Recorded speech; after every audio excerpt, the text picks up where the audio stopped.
It's all about the sexy time, but did you know that intense states of physical and psychological arousal may not be the same as great sex? You need something more, and I can tell you what, and teach you how. Stick around, find out more.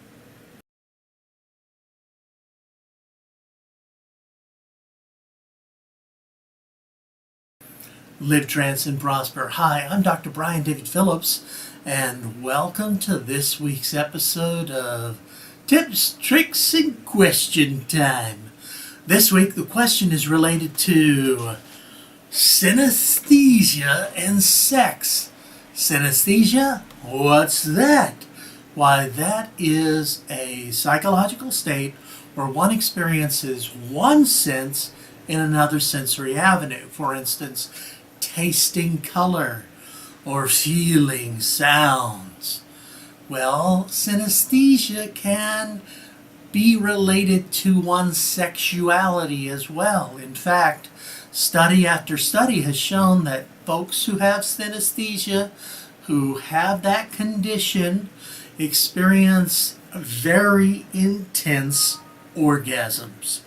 And when I say very intense orgasms, I mean intense. They really feel things very differently than most other folks.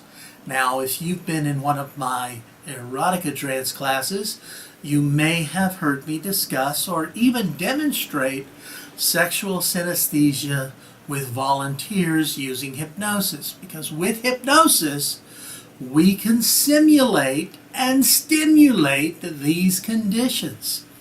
But studies of synesthesiacs synesthetics who experience sexual responses in a synesthetic way, in a non-traditional way, where they experience things in colors and feelings, studies have shown that they have very intense orgasms. However, that's not what makes good sex.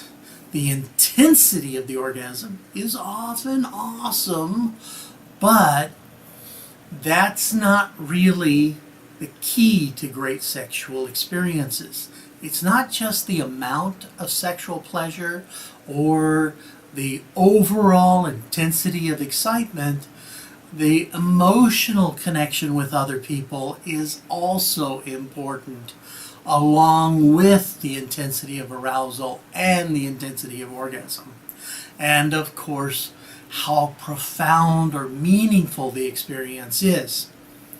Now, there is likely no unique answer to the question of what makes great sex. But there seem to be some correlates. A recent study, and I'll put a link to the study in the blog post that goes with this video on my site, but a recent study by Janina Nielsen, Tillman Kruger, Yui Hartman, Torsten Passi, Thorsten Furr, and Marcus Zedler found that when they looked at synesthesia and sexuality and how it influenced synesthetic perceptions on sexual experience, they found some very, very interesting results that correlate very well with those folks who don't have synesthesia or a non-synesthetic erotic experience. What Nielsen and her colleagues found was that sex may actually be less satisfying for people who experience very intense sexual arousal. They looked at the parameters of sexual experience in people with extraordinary sensory conditions such as synesthesia. Now, this is an unusual binding of the experience of mental images. So when they had sexual experiences, they experienced them very intensely.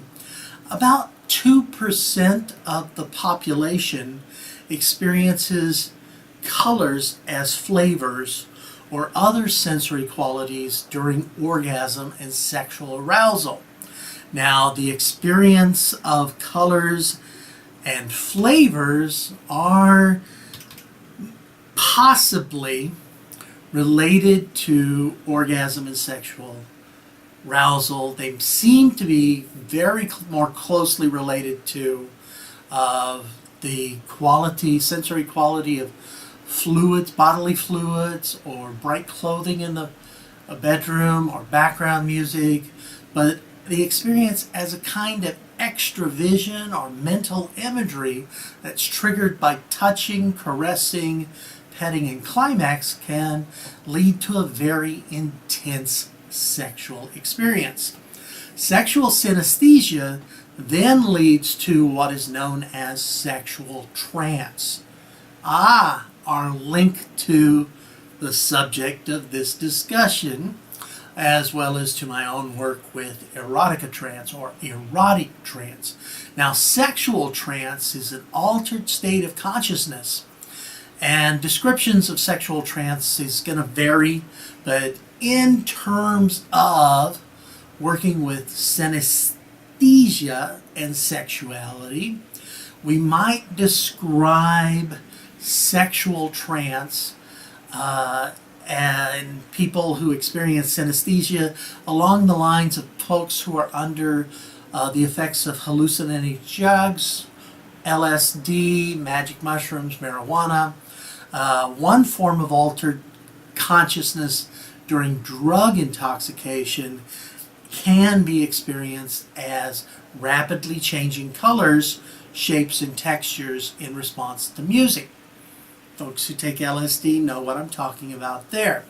And so there's a correlation of sexual trance with hallucinogenic trance. Now, what's interesting in terms of the Nielsen study is that sexual trance can be experienced as an extremely intense physical and psychological state of arousal. It involves total absorption, boom, and that extreme state of arousal doesn't always lead to maximum satisfaction in sexual response or sexual conditions. Now, Donald Mosher, a researcher from Connecticut, he suggests that there might be two other factors other than arousal that are important to satisfying or great sex. One is role enactment, and role enactment, you can think of that as your sexual identity, as role-playing your inner fantasies or engaging in a role that has intensified imaginative involvement. Now, notice some key words here that those of you who have studied with me for erotic hypnosis might recognize some of these terms. Okay, so one is role enactment, the other is engagement with the sexual partner. That is connecting, linking in an emotional way, sharing the experience with your partner. And this is where we have the problem. The study of sexual experience among synesthetics found that they tend to be less satisfied with their sexual experiences, even though they quite obviously have a much more intense arousal and very intense orgasm states. Now, why would they be dissatisfied? They have a difficulty connecting with their partners because their partners experience sexuality very differently. And so if you're smelling your orgasm or you're seeing the colors of your arousal, it's difficult to discuss that with someone who can't understand the experience. Now, this is where it gets tricky, folks.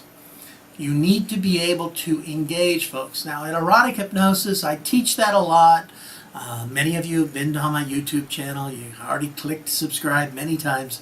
Well, don't click it many times because that's unsubscribing. Just stay subscribed. But if you're familiar with my work, you know I teach that stuff a lot. And one thing I do teach is erotic synesthesia. as an experiment, as an interesting way of expanding your experiences. However, we don't focus on that. That's not the only part of the experience. Another part of our erotica trance program is to teach folks how to engage and connect with their partners in a deeply meaningful way.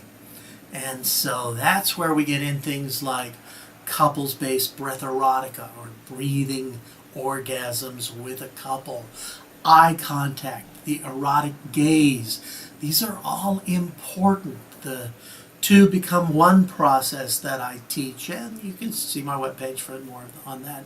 These are important processes to engage and connect.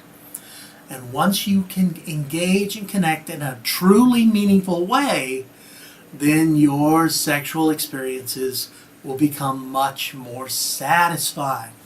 It's not just about the intensity of the experience, although, as many of you know, I'm a big fan of intense sexual experience because it's pretty damn awesome.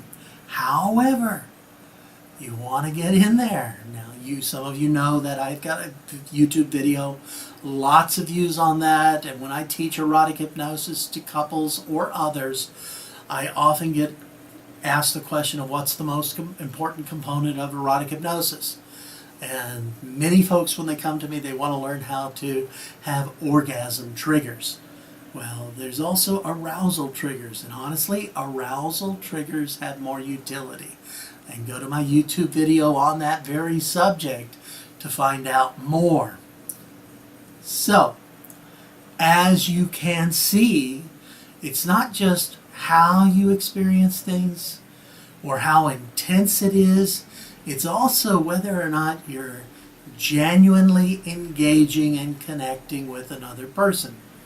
Intensified, imaginative involvement with your partner. That's important. Remember that. Okay?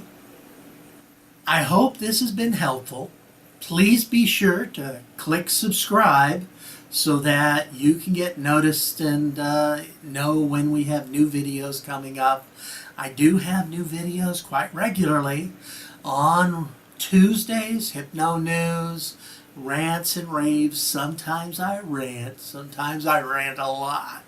On Wednesdays, well, that's tip, tricks, and I answer your questions. So be sure to comment on the video and ask a question. Let us know what you think. Maybe I'll make a video answering your question. Thursdays is trance time. And that's a special time when I guide you through a genuine trance experience. Usually they're short, they're easy, and they're very beneficial. So be sure to click subscribe. Once a month we have a webinar. So we've got an extended session where I talk about stuff and teach you how to do stuff, and it can be quite engaging. Click that subscribe. But most importantly, right now, please remember, this is Dr. Brian David Phillips saying, live trance and prosper.